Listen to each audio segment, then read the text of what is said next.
Ngunit wala kang kalusot kasi madaming paraan. Pangarap na liit pag di ka kinamahan.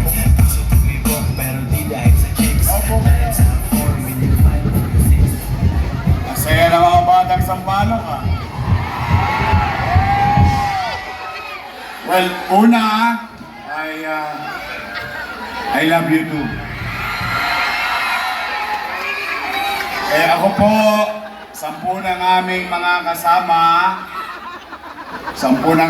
kasama, humingi po ako ng pasensya sa mga nagambala namin ngayong gabi. Pasensya na po kayo. Ha?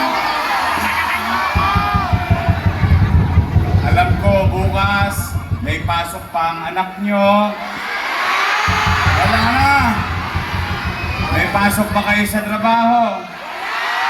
Wala rin kayo trabaho. Ayaw ko kayo nagagambala, pero dala ng pangangailangan ng sitwasyon. Kaya kung bakit gabi-gabi nagaganap ito, hindi lang sa Maynila, kundi sa buong bansa. Magkaganon pa man, ang buong Yormes Choice ay nagpapasalamat sa inyong lahat at kayo'y sumama na mapuyat ngayong gabi. Walang pasok! Mga batang Maynila, handa na ba kayo?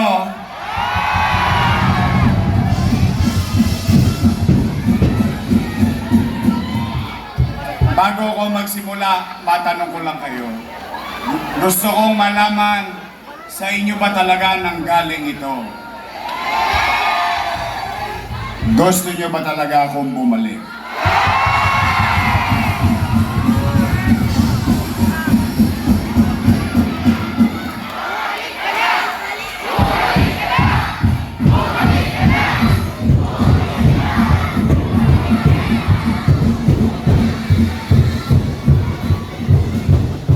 Kasi po, nalulungkot ako. May nakapagsabi sa akin kanina na may isa raw interview.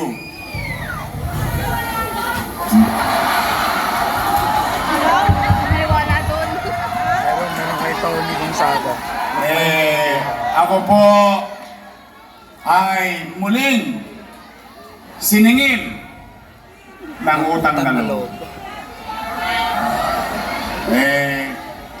Totoo naman. Gusto ko naman, yung aking mga minamahal na lolo't lola na narito, mga senior citizen, napakinggan niya na nila to.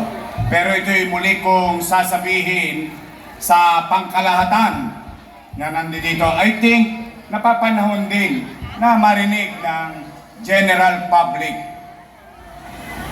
Noong ako'y nag-file ng candidacy noong October 8, kasama ang buong grupo, ang unang ginawa sa akin, siningil kaagad ako ng utang na loob. Ako naman nagsabi rin, Tay, mga lolo't lola ko, mga batang Maynila, sa akin nyo na marinig, ako, isa sa marami, o baka lahat, ay naniniwala na ang utang na loob ay walang katapusang bayaran. Naniniwala po ko ron. At salamat sa Diyos at sa mga taong nakasama ko, nakamit ko ang mga tagumpay sa buhay. Ibig sabihin, hindi ko to nakuha ng mag-isa lang.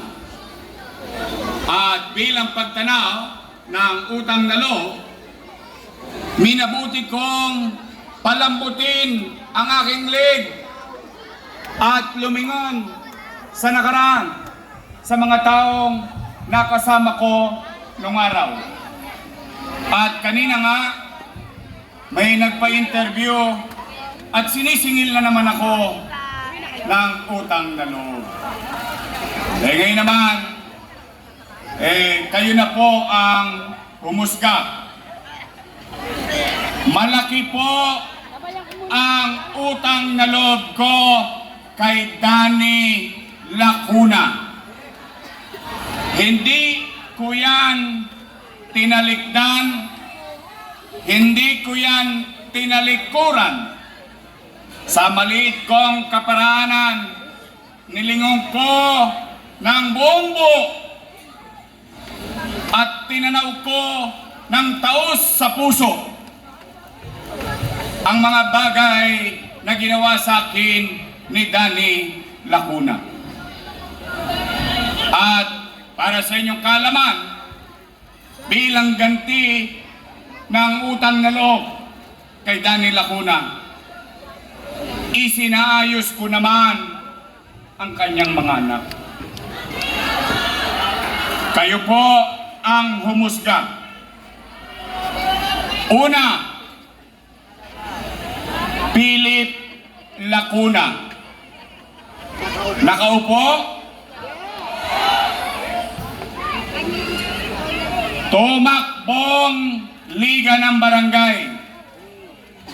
Ayaw iboto ng kapwa niya chairman.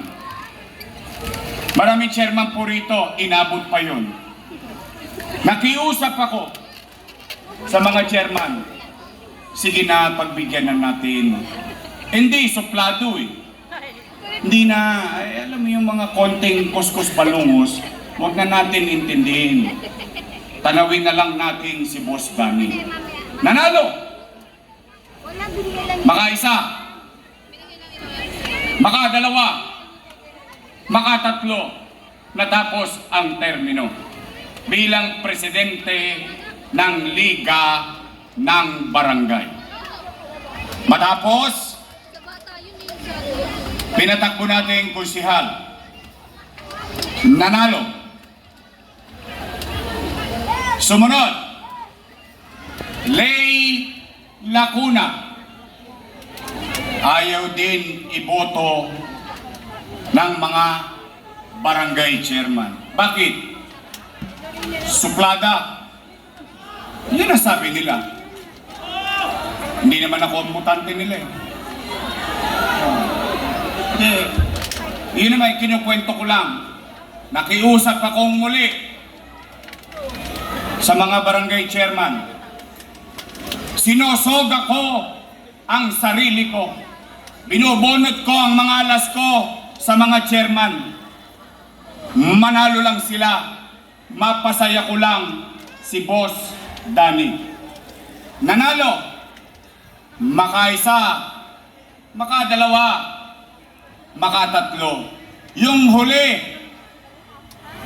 may sakit pa ako.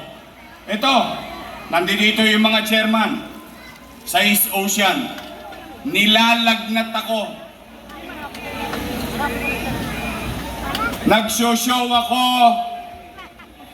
sa GMA 7 bilang host ng tahanang pinakamasaya.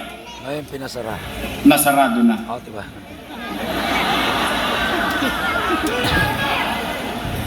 Pinasara. Tinawagan ako ni Lay Lacuna. Boss, pwede ba may patawag sa mga chairman? Kahit yung mga chairman nasa kabila, alam nila to. Sabi ko, ayaw ko na ng politika. Retired na ako. Boss, pakisuyo lang, endorso mo lang ako. Nagpunta ako. Harap kayo. Masama ang pakiramdam ko. Tosgas pa ako. Awa ng Diyos. Overwhelmingly nanalo. Ilang Lacuna na? Dennis Lacuna. Nakaupo? Kahit na inireklamo sa akin yung zoning.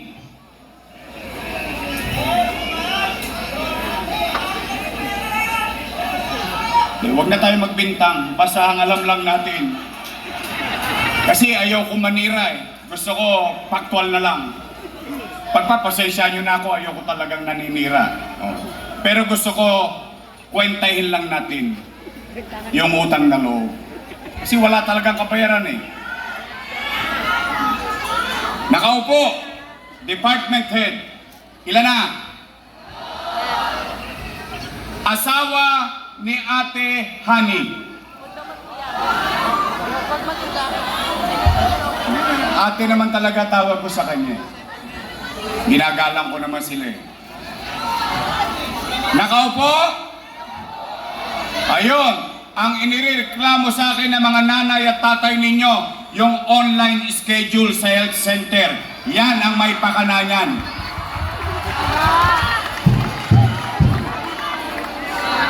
Ilan na sila?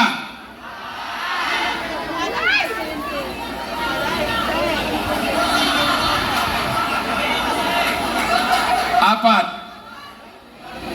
Lisa Lacuna. Kapatid ni ate. Chief of Staff. Ilan na? Asawa ni Philip Lacuna. Ilan na? Si ate.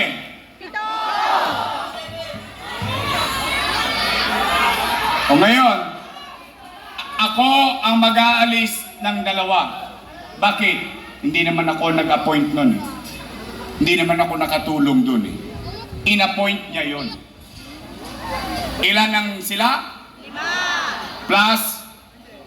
2. Mga nanay ko, mga tatay ko, mga lolo't lola ko, mga batang Maynila. Ako na po ang nakikiusap. Patuloy akong tatanaw ng utang na loob. Hindi po ako titigil. Bakit ko kailangan baguhin ang sarili ko? Dahil lang naman sa paninira ng ibang tao.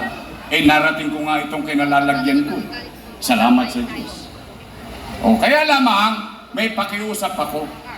Baka naman kung po pwede, sa ibang bagay na lang ako tumanaw ng utang na loob. Bakit? Eh may utang na loob din naman ako sa taong bayan eh. Kung wala ang Diyos at wala kayo, wala ako sa kinalalagyan ko ngayon. Ngayon, masama naman bang lingunin ko rin yung taong bayan na sumisigaw na bumalik?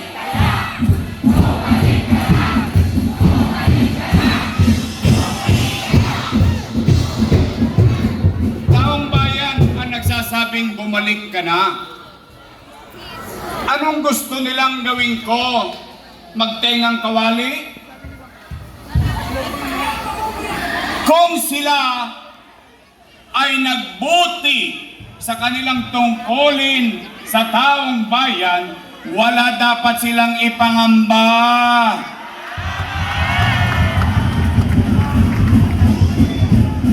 Bakit ngayon isinusubo natin sa taong bayan ang usapin ng dalawang pamilyang politiko?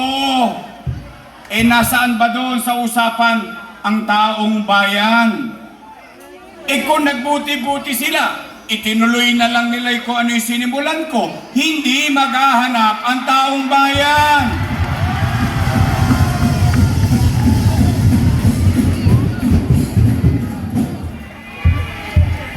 May nagsaing, may naghain, kakain na lang, hindi pa nila pinagbuti. Eh bakit sila nagagalit sa akin?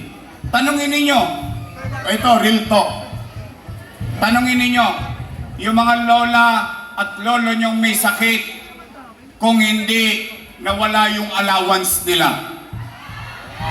Tanungin ninyo, yung mga nanay ninyo, yung mga tatay ninyo, mga lolo't lola ninyo, pupunta lang sa health center, kailangan naka-online schedule pa.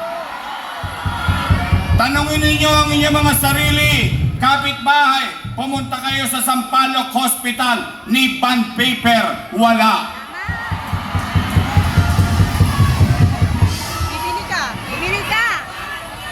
patay.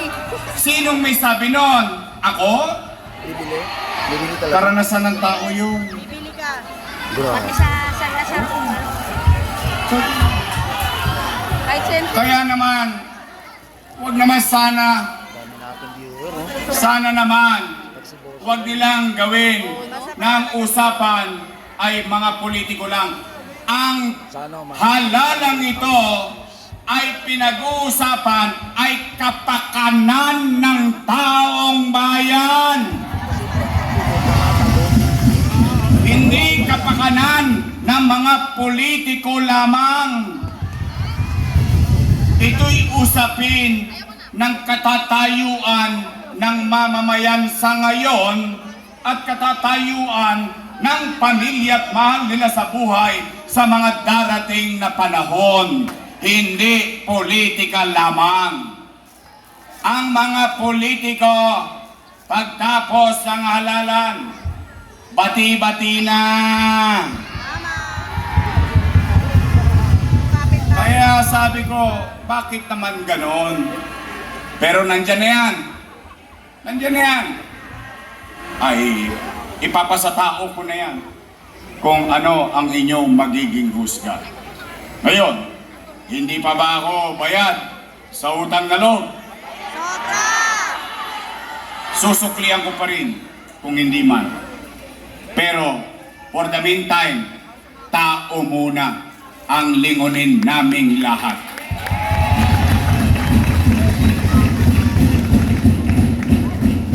Nagtataka lang ako, noong October 9, siningil ako, hindi kumagat sa tao.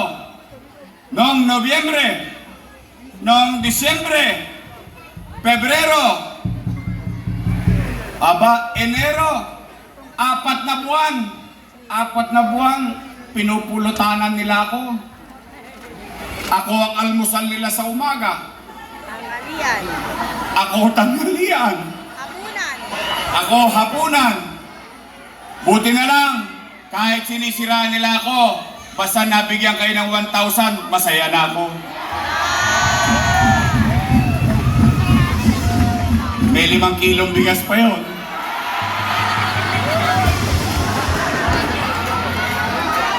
Hindi nila ako matutulungis, batang Maynila to is.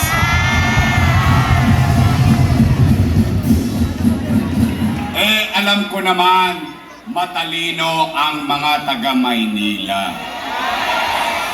Ako, payo ko sa inyo. O pagkayari nito, uwi na, hindi ba? O, magabang-abang lang kayo.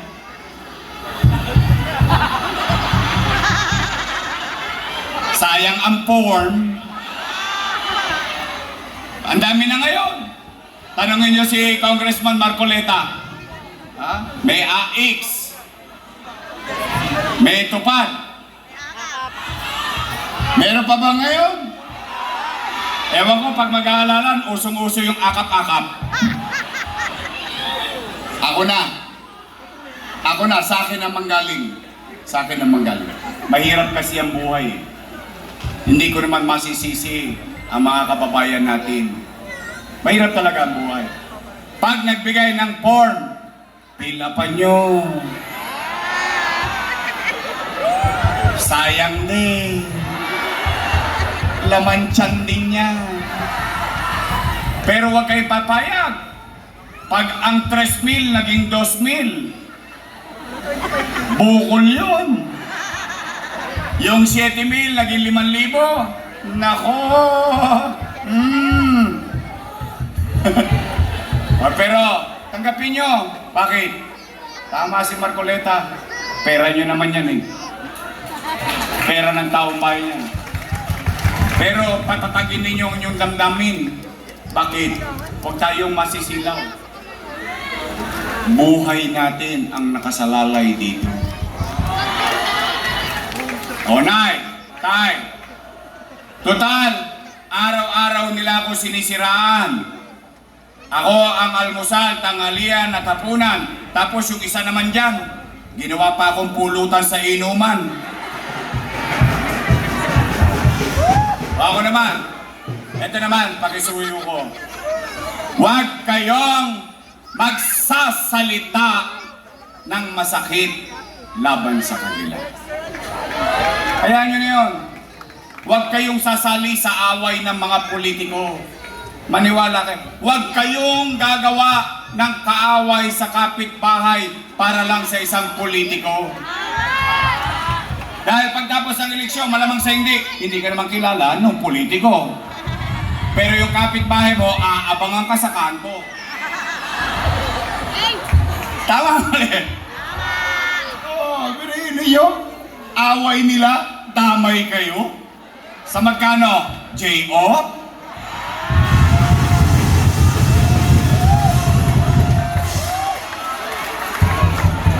Wag. Why? Ayaw kong magtanim ng hinagpis at galit sa bawat kapwa Manileño. Because at the end of the day, tayo rin na magkikita sa finals.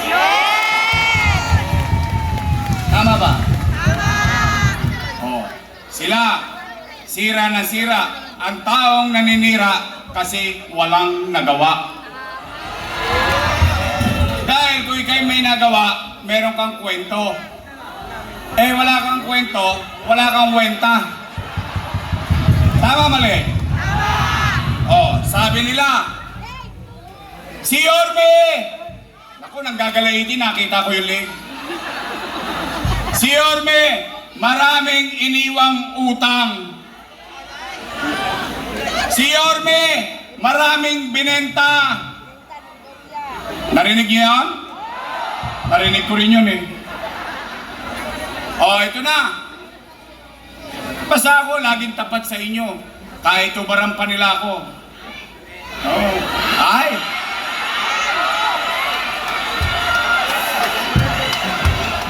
Parang gusto niyo na makita yung poster ko nakaganon ah.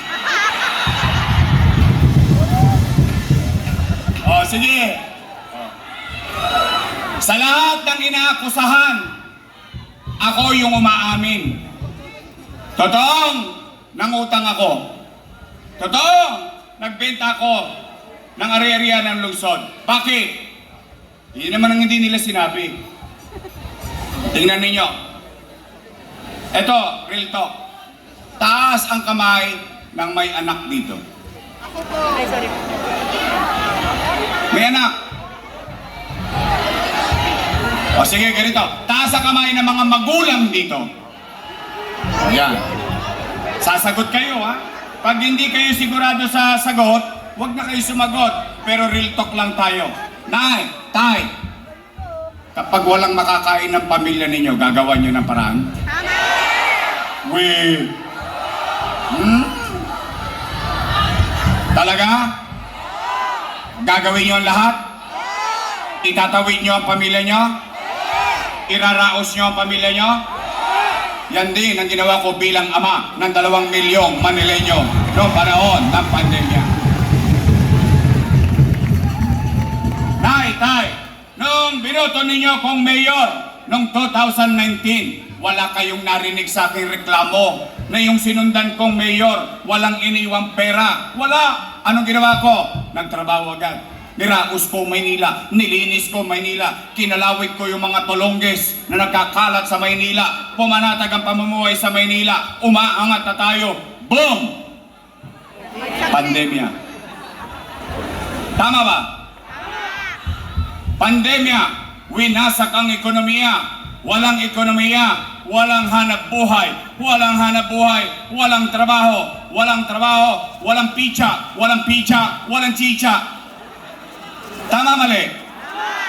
Gusto nila ng kwento, ang kwento ko may kwenta. Magbigkas lang tayo ng ilan para lang madali. Sabi bilyon-bilyon eh. Bilyon-bilyon. Tama naman. O ito, una, kayo na mga naparito, kayo ay saksing buhay.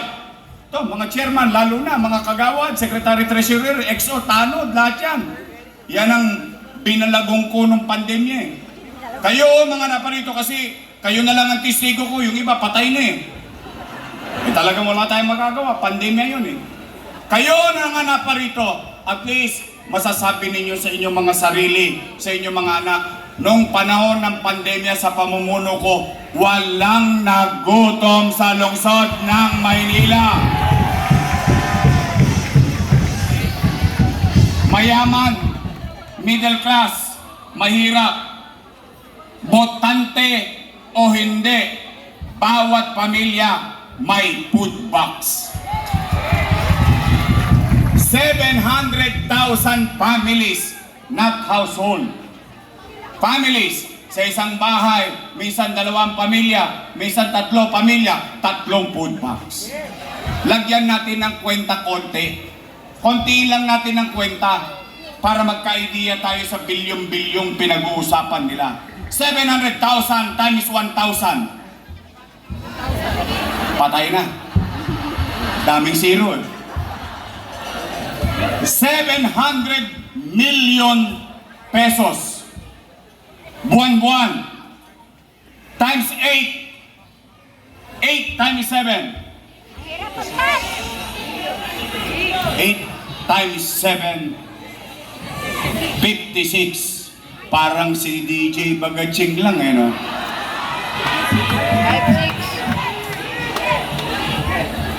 5.6 bilyong piso. Yung maliit na food box na yun, pagpalagay na lang natin, 1,000 piso na lang. Eh, ilang dilata yun? Eh, iba nga nakikita ko sa online, binibenta na eh. Ako bumibili. Bakit? Hindi pa naubos yung food box, tumarating na naman yung food box. Tama ba? Ngayon, yung mga chairman na nasa kabila, yung mga kagawad, tanungin nyo sila, Chairman, totoo ba yung sinasabi ni Yorme, dinalan kayo rito ng food box para sa amin? Tanungin nyo. 700 million times 8, 5.6 bilyong piso. Malaking pera? Saan ko kinuha yun? Ano, umipot ako ng ginto? Isa pa lang ang pinag-uusapan natin. Eh, yung unang-unang binigay, 1,000. May nakaalala pa. Kakak. 700 million plus 5.6. Magkano? Ba't marami zero na bubula? 6.3 billion. Taas ang kamay ng may anak dito na nag-aaral sa public school. Naalala nyo ba, ang Maynila, bawat estudyante nagkaroon ng tablet? 1 bilyong piso, 110,000 tablets ang pinamigay ng inyong pamahalang lungsod ng Maynila. 1 billion. Eh, yung internet, libre ba? May tosgas pa rin ang Maynila. 300 million pesos. May tablet na ang anak mo, may internet pa. Nakatawid ang pag-aaral ng mga anak natin noong panahon ng pandemya. 10,300 teachers. Bumili tayo ng 11,000 laptop plus internet. Itanong ninyo yan sa teacher ng inyong mga anak. 1 bilyon mahigit na naman plus 300 million. Ilang bilyon na? Gusto pa ba nila? Gusto pa ba nila ng kwenta? COVID hospital, 300 million. Remdesivir, Tocilizumab, Molnupiravir, Maynila lang ang may gamot sa COVID-19 dito sa bansa. Maynila nakabili ng sarili niyang bakuna, AstraZeneca. Ano pa gusto nilang kwenta? O tanong, nakaraos ba tayo ng pandemya? O, hindi ko pa sinama yung Albert Elementary School. Maganda ba yung Albert? Magsaysay High School, Manila Science High School, Rosauro Almario Elementary School. Bilyon-bilyon ba yun? Condominium 1, Condominium 2, Binondominium 1. San Lazaro Residence, San Sebastian Residence, Pedro Hill Residence, all 10-story, 20-story in-city vertical housing program. Pandemya pa yun.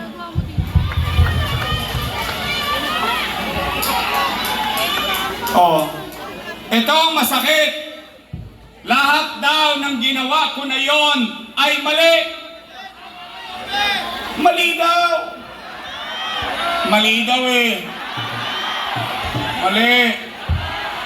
Pagbigyan natin yung sinasabi nilang mali.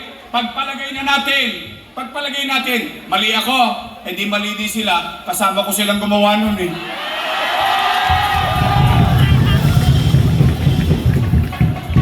Eh, akalain mo, nung araw, tumutulong pa yun sa picture taking, paabot-abot pa ng food box. Tama ba? Ni pangalan ko dun, wala kayong nakita. Bakit? Busy ako City Hall, hindi na ako umuwi sa bahay para mairaos ko yung 2 milyong Manileño nung panahon ng pandemya. Kaya ako naniniwala, matalino naman kayo eh. Marami sa inyo dito, kundi na lang ang birthday.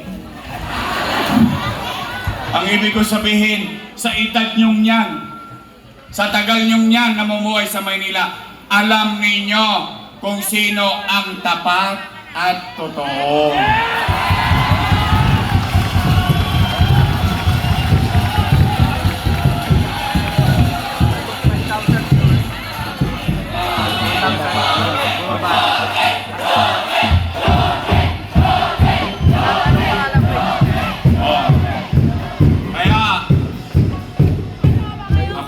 Nakikiusap, huwag nyo nang pagsalitaan ng masakit si ate sa Facebook. Yung mga chairman ko, walang form yan. Basta si chairman nyo, pinilit si ate, tanungin nyo, no magka, chairman. Tanungin nyo, katuwaan lang. Hindi, katuwaan lang. Eh kasi ako, sigurado ako sa mga chairman at kagawad ko, wala silang form.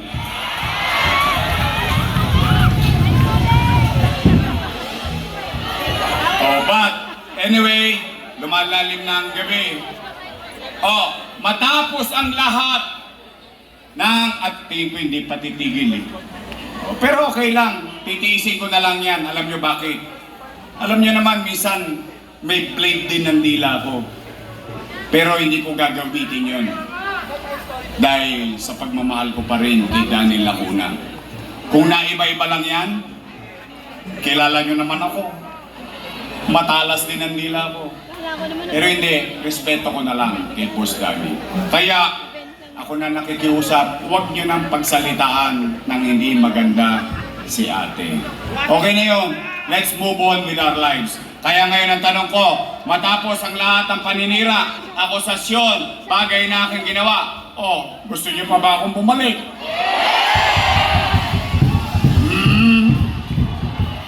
Bakit sinacharot-charot nyo lang ako?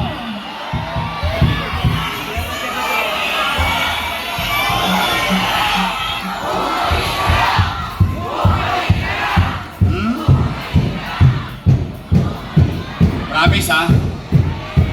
Sige. Gusto nyo ba? Ito. Maibalik ang gobyernong mabilis kumilos.